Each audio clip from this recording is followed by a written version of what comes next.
Colosseum Colosseum ஏகா 20 में அவர் சிலுவையில் சிந்தின இரத்தத்தினாலே, இயேசுவின் இரத்தம் மிக முக்கியமானது, சமாதானத்தை உண்டாக்கி எல்லார் அவர் மூலமாய் தமக்கு ஒப்புரவாக்கி கொள்ள அவருக்கு ஒப்புரவாக்குகிறது. தேவனோடு ஏற்பட்ட பகைக்கு இயேசு கிறிஸ்துவின் ரத்தம் சமாதானத்தை உண்டு பண்ணுகிறது, ஒப்புரவாக்குகிறது. 1 யோவான் 1:7 அவருடைய பரிசுத்தகுமாரனாகிய இயேசு கிறிஸ்துவின் ரத்தம் நம்முடைய சகல பாவங்களை நீக்கி சுத்திகரிக்கிறது, உங்களை நீதிமானமாக ஆக்குகிறது. அந்த ரத்தம் உங்களுக்கு தைரியத்தை கொடுக்கிறது. அந்த ரத்தம் உங்களுக்கு எல்லா வகையிலையும் உங்களுக்கு அது ஒரு பெரிய ஒரு பாதுகாப்பை கொடுக்கிறது. எனக்கு அருமையானவர்களே, பஸ்கா சமயத்தில் ரத்தம் எங்கெல்லாம் பூசப்பட்டதோ அந்த இடத்திற்கு அந்த சங்கார தூதன் போவதற்கு அனுமதி இல்லை. அதே போல தேவன் இந்த இரத்தத்தினால் உங்களுக்கு பாதுகாப்பை தருகிறார். இயேசு கிறிஸ்துவின் ரத்தம் அது விலையேற பெற்றது. எனக்கு அருமையானவர்களே, எந்த விதமான பொருள் அது இலவசமாய் கொடுக்கப்பட்டாலும் கூட அது ஒரு சீப் கிடையாது, அது ஃப்ரீதான, அது சீப்பானது கிடையாது, அது விலையேற பெற்றது என்று சொல்லி பேதுரு சொல்லுகிறார். விலையேற பெற்ற ரத்தம் இயேசு கிறிஸ்துவின் ரத்தம் விலையேற பெற்றது. எனக்கு அருமையானவர்களே, அந்த ரத்தம் நம்முடைய எல்லா மாம்ச அந்த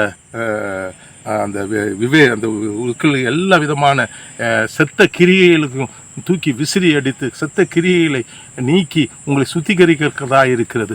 இயேசு கிறிஸ்துவின் இரத்தத்தால் துவைக்கப்பட்ட வஸ்திரத்தை அணிந்து கொண்டு அவர்கள் பரலோகத்திற்கு சென்றார்கள் என்று சொல்லப்பட்டிருக்கிறது. இயேசு கிறிஸ்துவின் ரத்தம் உங்களை சுத்திகரிக்கிறது, பரலோகம் கொண்டு செல்கிறது.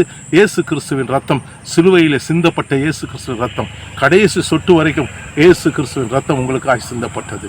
இயேசு கிறிஸ்துவின் ரத்தத்திற்காக நீங்கள் அந்த தியானியுங்கள். இயேசு கிறிஸ்துவின் ரத்தத்தை தியானிக்கும் போது உங்களுக்குள்ளே ஒரு வல்லமை வரும், பிசாசுகள் ஓடும். இயேசு கிறிஸ்து ரத்தம் ஜெயம், இயேசுவின் ரத்தம் ஜெயம், இயேசுவின் ரத்தம் ஜெயம், இயேசுவின் ரத்தம் ஜெயம் அடிக்கடி சொல்லுங்கள். எனக்கு அருமையானவர்கள், எல்லா விதமான டென்ஷனாக இருக்கும்போதும் எல்லா விதமான பிரச்சனைகள் இருக்கும்போது இயேசு கிறிஸ்துவின் ரத்தத்தினாலே நீங்கள் இந்த உலகத்தை ஜெயியுங்கள், சாத்தான் மீது வெற்றி கொள்ளுங்கள். இயேசு கிறிஸ்துவின் ரத்தம் ஒரு பரலோக மருந்து, உங்கள் வியாதிகளெல்லாம் நீக்கும், சுத்திகரிக்கும். எனக்கு அருமையானவர்கள், இயேசு கிறிஸ்துவின் ரத்தம் பரலோக மருந்து, தெய்வீக மருந்து. இயேசு கிறிஸ்துவின் ரத்தம் உங்களுக்காகவும் எனக்காகவும் சிந்தப்பட்டது. எனக்கு அருமையானது.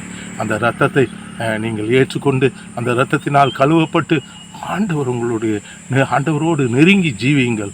அந்த இயேசு கிறிஸ்து இரத்தத்தால் கழுவப்பட்ட அந்த பாத்திரத்தில் ஆண்டவருக்கு அந்த பரிசுத்த ஆவியின் அபிஷேகத்தை கொடுக்கிறார்.